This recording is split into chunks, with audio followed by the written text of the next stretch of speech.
Okay, welcome to week 2 of object-oriented programming. Uh, Hope everybody's doing okay. Okay, and basically, we looked in week 1. We talked about the basic conceptual.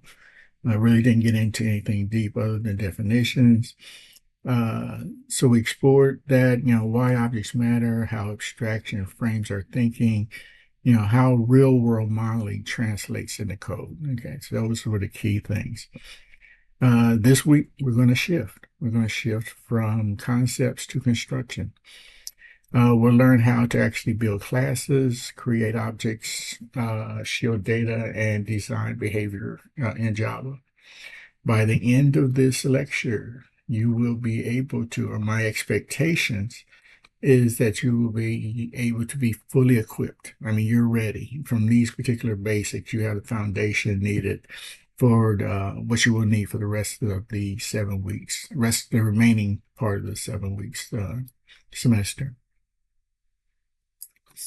Okay, so review, what is the class? The definition of class. Class is in Java as a blueprint. It defines what an object is, its data, and what the object can do. Okay, its behavior. When you design a class, you essentially define a new type of programming language. This is the foundation to every program that you're going to write in Java, this particular layout and expectation. Creating objects from classes. Okay, an object is a concrete example created from a class blueprint. If a class is the definition, the object is the living, active version of it. Here's how we create an object. In this particular case, we have a class called car. Car is the class. My car is the object instance. And here we're creating a new object. Okay, for the car. So my car might be, let's example, what's a good car? Honda. Okay. So my car is a Honda, but I'm going to create an instance of a Civic. I'm going to create an instance of, the Roadrunner, the different models of the car. Okay. So here, my car, I'm defining here the new object for it. Fields and methods, the fields are the variables inside the class that represents data. String, is basically saying what type of field I'm creating here. So I'm creating a text field called make, okay, and I'm creating an integer called year. These are defined the what of the object. So these are defined inside the object, describing the attributes, okay, that that particular object has. Methods are actions. Okay, what can the object do? Okay, they define what the object can do. Here's the format. In a particular case, void. I'm going to start the engine of the car. And what this particular method is doing is going to give me a results with a printout that says engine started. Okay, here. Now, just kind of let you know, when a method is declared void, when you see this void, okay, that's saying that it's intended to perform an action rather than to produce a result. Okay, so I can call something that in this particular case, start engine, I am not expecting anything back from start engine. Think of it, it's a void. It's going to say, I want you to do something, not calculate and give me something back. So whenever you do void, automatically expectation is off. Okay, I want you to do something for me. Okay, if I don't have void, then I want you to actually send me something back from the processing of this particular method. Okay, fields and methods together make up the structure of your class. Okay, that is it. The fields that we define in it and the methods as to what the particular object should be able to do. Okay, what is a constructor? A constructor is a special method that runs when the object is created. So in this particular case, we have public. We'll talk about the classification here in a second, but for this particular example, we have a car, okay, and we have a string of make and an integer of year. Okay, and so this dot make is equal to make, this dot year is equal to year. I'm basically building the attributes. Okay, that's what's being done here. So I'm building the attributes in a constructor. I'm constructing the attributes for the particular class. Constructors ensure every new object begins with life in a valid, predictable state. In this particular case, default versus custom.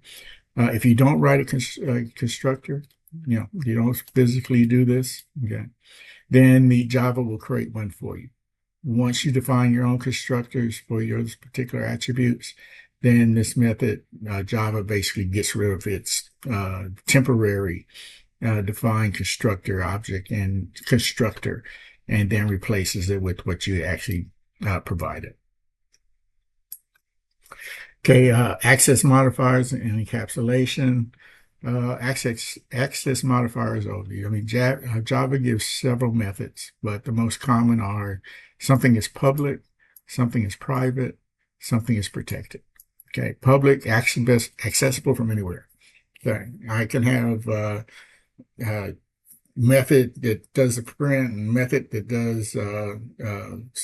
does a light bulb. Okay, and I say public, so I can access the light bulb and I can access the specifics. Okay, yeah, public just says anybody can get to anything anywhere in this particular class. If I have private that says only the information that's outside my particular object can access. Okay, excuse me, only thing that access inside the class. Okay, is only the class only. Okay, this is where that encapsulation comes in. Only that which is encapsulated in that particular class will have access to that information.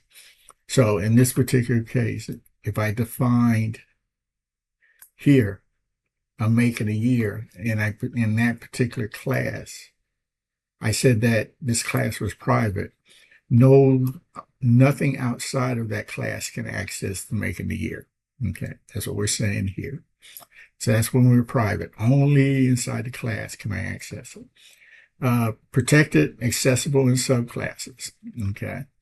If I had a student and then from that student, I created an object subclass, say graduate student, that would be a subclass, then I can basically say that this information inside the graduate students is protected. Okay.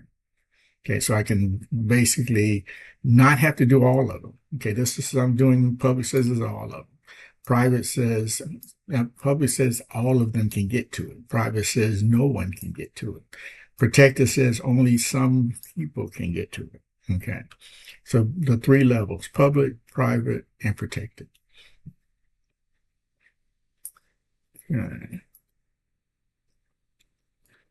Okay, encapsulation. Okay, define just kind of extended that. Encapsulation means protecting data, only allowing control access to it. We do this by marking something as private. That's basically, yeah, here we're basically expanding this to give more information. We do this by marking fields as private, providing a public getter and setter method. Okay, a getter, okay, private, okay, integer mileage, public, get mileage. When I call this method, I'm getting something. I'm expecting something to be returned. Okay. Anyone can use it. It's public. Okay. Here is a setter. I'm not expecting anything back. What I'm expecting is when I call this particular object, I'm expecting it to update the mileage. So here I'm setting. This is a setter. This is the getter. Okay. Getter, give me information. Setter, I'm sending you information to do something. Here it says, think of it as a place your data behind a locked door, but giving control to the range of keys. Okay. That they can get into the building. Okay. Okay. Model real world objects. Again, student, looking at this. We're creating a public class student, which has a name and an integer. Okay. Here, we're doing the constructor for it. Okay. Here we created the class. Here we're creating the constructor. It's constructing the fields. Okay. Here I'm doing a getter, and the getter says I want to return the name. Okay, here also I'm doing a getter, and I want to return the ID. Okay. And just common, you want to go ahead and if it's a getter, just for easier for you to remember, do get and then the ID, or get, then what are you getting? Okay, so to kind of keep these things so that you can look at the actual class and be able to figure out real quickly what it's doing. So this class is simple, clean, disciplined, properly encapsulated. Okay, creating using objects. How do you use a class? Public class. Okay, here, this is my main class. Okay, public static void. Okay, main here. Okay, void says I'm not expecting anything back. Okay. I'm creating a object student, so I'm creating a new student. Here's my class. Here's where I'm creating the new object. Okay, called Ava 101. If I had 5 students in the class, I would create 5 particular objects from that particular class. Okay, and system output, we're going to do a call to a method called get the name, okay, for this particular one.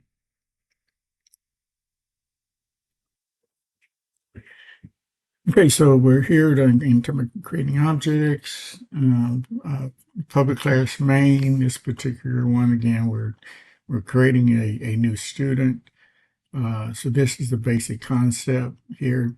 Public class. This is the main, basically the main. Excuse me, 1 second.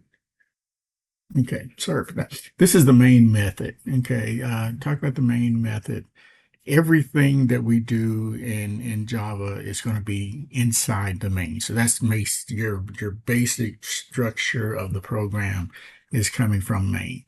So in this particular example, we're creating an object, we're calling method on that object, and the object contains its own data. So this is the heart of OOP, what's basically described here. Thing I want to kind of highlight here, there's the public static void. Okay, in this particular method, we're calling, it can be called from anywhere. Okay, so there's no restrictions. Belongs to the class static. Static means that here belongs to the class. Okay, so anything in the class, anything created is going to be able to have access to this information. And void doesn't return a value.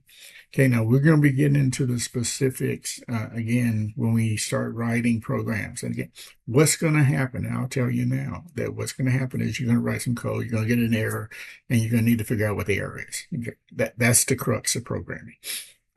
So when you start using these particular features, you'll get you a template. You'll say, okay, this is what I need to do in order to implement this particular object. Okay, I'm going to write some code and it's going to fail. I'm going to need to figure out what didn't work. Okay, make that change and then run it again. Okay, this is not anything magical that has to do with Java. This is basically just programming in general on the process you're going to have to go through.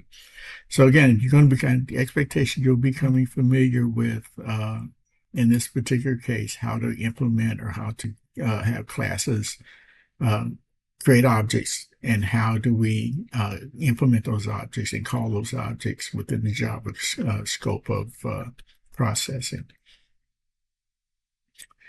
Okay, common mistakes, how to avoid them, forgetting to declare fields as private. Okay, naming method parameters the same fields, but forgetting to use them. Okay, so we name something, but we never use it. Okay, omitting a constructor. Remember, we've got to have constructors that create the attributes. Then adding one later without updating the object creation code. So I didn't create it, and I tried to access it. So that is one of the common errors. Mixing responsibility, violating good OOP style. Trying to maybe mix procedural processing in with object-oriented program when it shouldn't be. summary. Okay, what's next? Okay, this week we learned how to define classes and objects. We talked about writing constructors to construct the fields. We talked about adding methods and fields to a object, applying encapsulation, keeping everything inside, protecting them versus public versus private, using getters and setters. Getter says, bring me something. I'm expecting something back. Setter says, I'm not expecting anything back, but I want you to update something. I want you to set something. Those are setters. Build a complete functioning class. Okay, so we did go ahead and have a complete functioning class. This is going to be kind of the introduction into your project and your homework. As far as, again, getting yourself familiar with the object construct itself. I know some students may say, well, I don't know exactly how to do it. Okay, what we're basically doing is laying the foundation. Try it. Okay, that is the basics of programming is starts with something simple and build on it. So again, remember we have classes and objects, we have constructors, we have methods and fields, we have encapsulation, we have getters and setters. Okay, that is what we're going to basically concentrating on for week 2. And what your project is basically going to be asking is how do you use these particular constructs based on what your particular project is doing. So, okay, so that's week 1. You can kind of an introduction into the deep dive. So I will leave it there and let me know if there's any issues with the homework or the project assignments.